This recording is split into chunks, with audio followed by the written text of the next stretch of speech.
এই জন্য ইমানদার সবসময় যাচাই বাছাই করে সিদ্ধান্ত গ্রহণ করবে। আল্লাহ আমাদেরকে তৌফিক দান করুন। শেষেতে আল্লাহ তাআলা বলেছেন, ইন্নামাল মুমিনুনা ইখওয়া ফাসলিহু বাইনা আখওয়াইকুম। এই জায়গায় প্রথমত আল্লাহ আমাদেরকে গুজবে কান দিতে নিষেধ করেছেন। দ্বিতীয় বিষয়বস্তুতে আরেকটা পয়েন্ট, দ্বিতীয় বিষয়বস্তুর জন্য আল্লাহ বলেছেন আমরা যেন পরস্পরের মধ্যে মীমাংসা করি, গন্ডগোল না বাড়াই।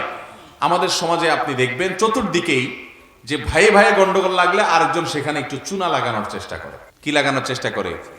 চুনা লাগানোর চেষ্টা করে, মানে গন্ডগোলটা যাতে একটু বাড়ে।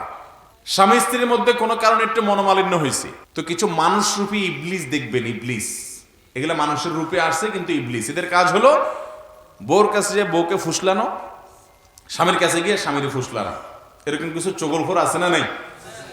বউর কাছে যে বলবে, ভাবি আপনার মতো এত সুন্দরী মানুষ, রাজকন্যার মতো, এই লোকটা আপনার মর্যাদা